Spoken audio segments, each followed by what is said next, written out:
This is the narrative of two such universes wherein the main world is the typical world wherein we people live, which is called waking world, and the second is the universe of dreams, where individuals nod off.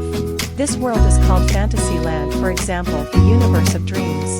Here we are informed that this fantasy land is constrained by the Lord of Dreams, who really takes care of humans.Or awful can show any sort of dreams. Not just this, ruler Morpheus can likewise time travel with his power. That is, he can come in any period by time traveling. He might in fact appear as any human or put his considerations in the brain of that individual. In any case, when an entertainer living on the earth strongly carries him to the earth with his spells and grabs every one of the otherworldly instruments of the workplace from him and floats him in a major vault. At any point, however, after all that tantric who detained the workplace and returned, how he will manage mysterious instruments, and can the heap Morpheus get liberated from the detainment of that performer? Tell us. The story starts with a crow which enters the royal residence by fluttering its wings. Was searching for a bad dream named Corinthian. As a matter of fact, the Corinthian dream had taken off from this information and was presently unleashing ruin in the malevolent world. Many individuals had kicked the bucket as a result of him, so the ruler of dreams chooses to stop the Corinthian and catch him and bring him back. He removes his veil and passes on the universe of dreams to track down somebody. Morpheus was one of the most remarkable in the fantasy land, yet his power is decreased in the shrewd world. Yet, regardless of this, he was sure that he would find success in his main goal, since he had three weapons. The first is the pocket of sand, the second is the cover, and the third is its ruby stone. From here the scene movements, and we see that in the year 1916 in Britain, a man named ruler Magus and a popular performer are cooperating to control the divine force of death by playing out a few enchantment spells so he can get back to his dead child. Could make alive his devotees were likewise present with him, who say in one voice that the universe of darkness. Meanwhile, ruler Morpheus shows up at the Corinthian in London. Around then Corinthian is killing a man there. Morpheus is going to die, then unexpectedly he hears a mantra which was in the realm of obscurity. When he hears it, he evaporates right away. Here the mystery is uncovered that, as opposed to catching the Lord of Death, the Magus erroneously caught the ruler of dreams. Now that Morpheus was an oddity with godlike powers, the Magus detained him in his prison and removed his set, pocket, and ruby, due to which it becomes frail. Because of his detainment, there has been mayhem in the waking scene.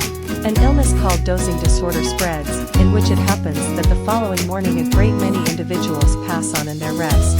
Counting ladies, men and children, actually this large number of individuals were dreaming in their rest. In any case, because of the detainment of Morpheus, he stayed caught in the realm of those fantasies and couldn't get back to the waking scene. One day Corinthian tracks down the Magus and lets him know how he can keep the murmur office detained indefinitely. Actually, the Corinthian didn't maintain that Morpheus should be free, since, in such a case that Morpheus was free, he would return him to the universe of dreams. Will take. Corinthian would have rather not returned. That is the reason he encourages somebody to keep him in a glass circle and make a circle around him with mantras.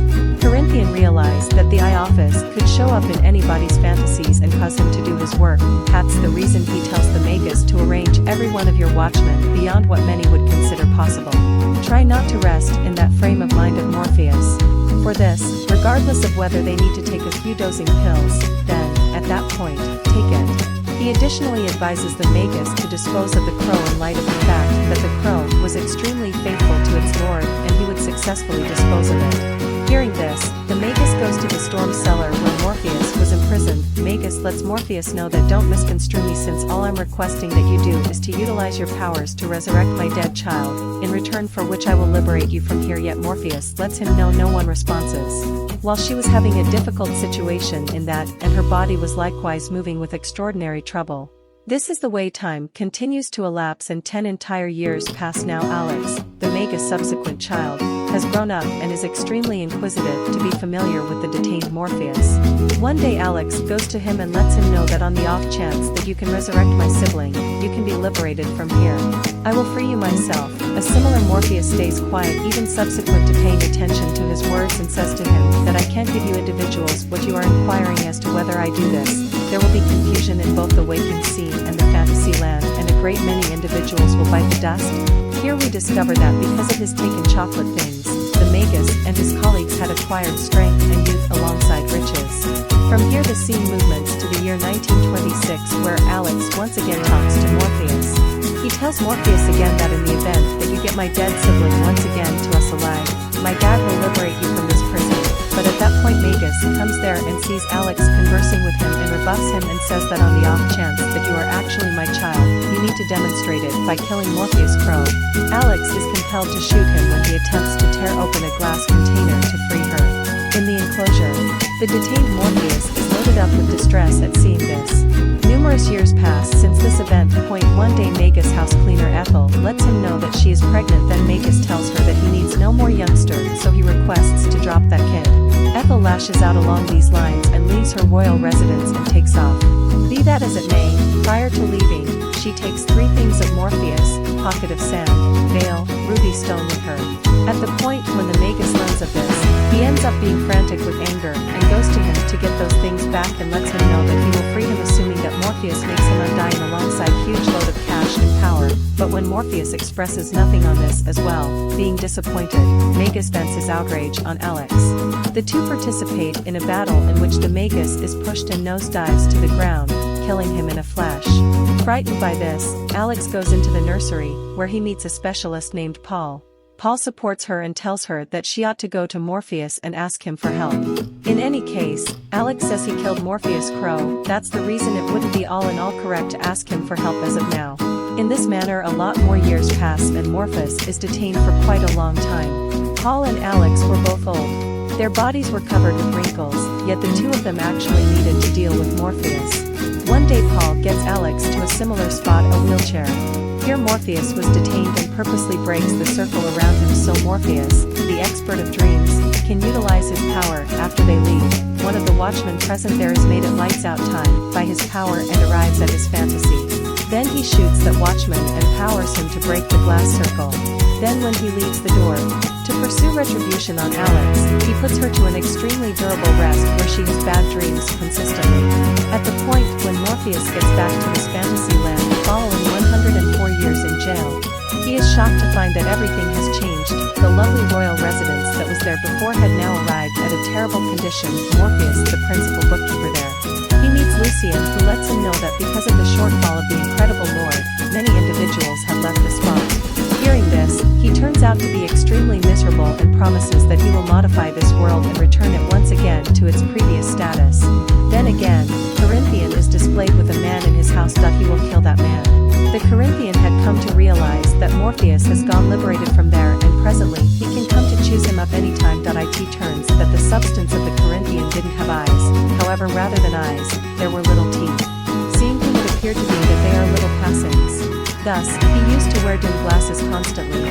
Whenever he killed somebody, he used to take out both their eyes.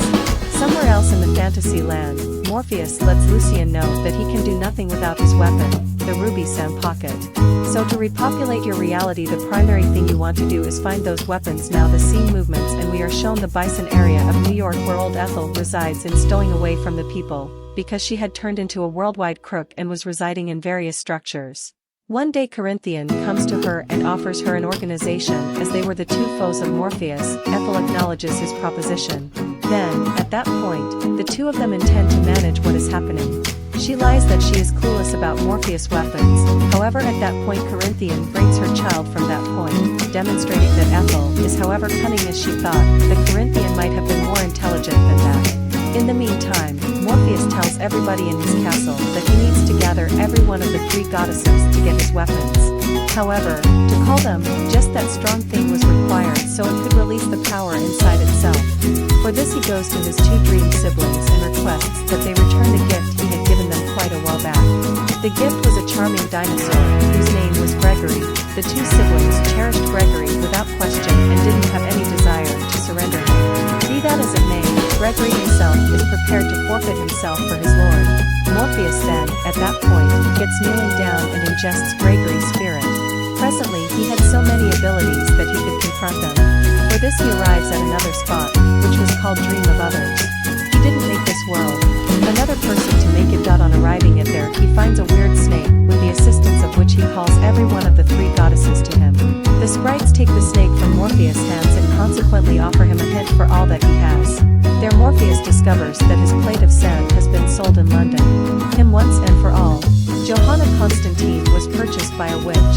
His collection of mistresses was given to an evil spirit in Heck, as a trade-off for which the provider got an otherworldly charm that was adequate to safeguard him, and his ruby was gifted by a mother to her child. In this manner all his three things had arrived at better places. Somewhere else in Bison, Ethel actually says she is clueless about Morpheus things. However, the reality of the situation was that she had made the arrangement with the sand plate and the ruby stone so she could begin another life in the US.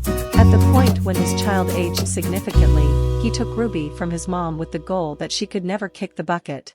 Corinthian hears his untruth and gets ready to gouge out his eyes, but now and again Ethel says that she needn't bother with Morpheus' weapons since she has her own. Saying this, she takes out her charm and takes a gander at the Corinthian, who quickly disappears immediately and inexplicably. Ethel then, at that point, goes to a jail-like medical clinic, where she meets her child John, who has become old, asks about his therapy, and attempts to converse with him. Yet, he doesn't talk. Meanwhile, in the dream, Morpheus lets Lucian know that he is going to London to recover his pack of sand.So that he becomes sufficiently able to get lost and recover his sack of sand. As he leaves, Corinthian is tossed into the dreaming realm by Ethel's supernatural charm. Lucian invites him and gives him a request to avoid the waking scene. In any case, the Corinthian is resolute and is attempting to get back there. In the meantime, Morpheus London comes to and is leaving the entertainer, who had the sandbag. He attempts to exchange the pack with her, yet the performer refuses. At a similar time Morpheus arrives there and he perceives the beast. Morpheus and the evil spirit begin conversing with one another, exploiting which Joanna sends the devil back through her otherworldly powers. After this episode, Morpheus and Jonah head outside and converse with one another in a way, and when Morpheus gets some information about his blockade, Jonah lets him know that she was unable to unfasten the strings of that bag, so he sold it. Morpheus flies off the handle hearing this and says that they need to some way or another track down that path, or probably the fantasy land will fail to exist, and assuming there are no fantasies, the world will be in ruins. However, Jonah doesn't focus on her, leaves from that point.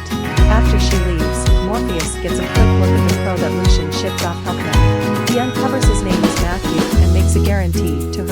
He will safeguard her no matter what. That evening, Morpheus shows up in Joanna's fantasy, who is having a nightmare. A evil spirit is hauling him to damnation.